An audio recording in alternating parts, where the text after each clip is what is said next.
Hi everyone, இன்றைக்கி நம்ம சேனலில் கோட் பிரெயின் பொடி மாஸ் எப்படி செய்கிறதுன்னு பார்க்க போகிறோம். ஒரு பேன் எடுத்திருக்கேன்.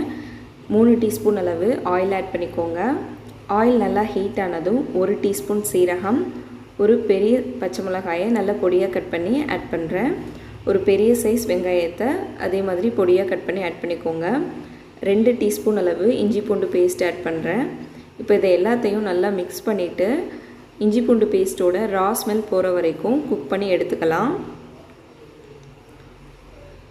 நெக்ஸ்ட்டு ஒரு ஆட்டு மூளை நல்லா க்ளீன் பண்ணிவிட்டு நரம்புலாம் ரிமூவ் பண்ணிவிட்டு ஆட் பண்ணிக்கிறேன். ஒரு 1/2 டீஸ்பூன் அளவு சால்ட் ஆட் பண்ணிக்கோங்க. 1/4 டீஸ்பூன் மஞ்சள் தூள், 1/2 டீஸ்பூன் மிளகாய் தூள், 1/4 டீஸ்பூன் கரம் மசாலா ஆட் பண்ணுறேன். இப்போ இது எல்லாத்தையும் நல்லா மிக்ஸ் பண்ணிவிட்டு நான் அந்த பிரெயினை நல்லா உடச்சி விட போகிறேன். நான் இன்றைக்கி பொடி மாஸ் மாதிரி தான் செய்ய போகிறேன். ஸோ அதுக்கு நல்லா கிண்டி விட்டுக்கோங்க. சில பேர் இதை இப்படியே கூட சாப்பிடுவாங்க.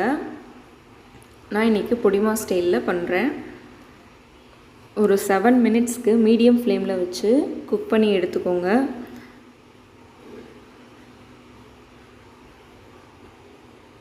சீக்கிரமே இது குக் ஆயிரும். இப்போ பாருங்கள், நல்லா வெந்துருச்சு. இப்போ ஒரு எக் ஆட் பண்ணிக்கலாம். ஒரு பிரெயினுக்கு ஒரு எக் ஆட் பண்ணால் கரெக்டாக இருக்கும். எக் அதிகமாக சேர்த்திங்கன்னா எக் பொடி மாஸ் சாப்பிட்ற மாதிரி இருக்கும். ஸோ அதனால் ஒரு முட்டை மட்டும் சேர்த்துக்கோங்க. இப்போ இதை நல்லா மிக்ஸ் பண்ணிக்கோங்க. எக்கு சீக்கிரமே குக் ஆயிரும். பாருங்கள், நல்லா குக் ஆகி வந்துருச்சு. ஒரு 1/2 டீஸ்பூன் அளவு பெப்பர் பவுடர் ஆட் பண்ணிக்கலாம். ஃபைனலாக கொத்தமல்லி இலை தூவிட்டு இறக்கிடலாம். லைட்டாக மிக்ஸ் பண்ணிக்கோங்க. ஸ்டவ் ஆஃப் பண்ணிவிட்டு இப்போ இதை வேறு ஒரு பாத்திரத்துக்கு மாற்றிடலாம். அவ்வளோதான், சூப்பரான கோட் பிரெயின் பொடி மாஸ் ரெடி ஆயிருச்சு.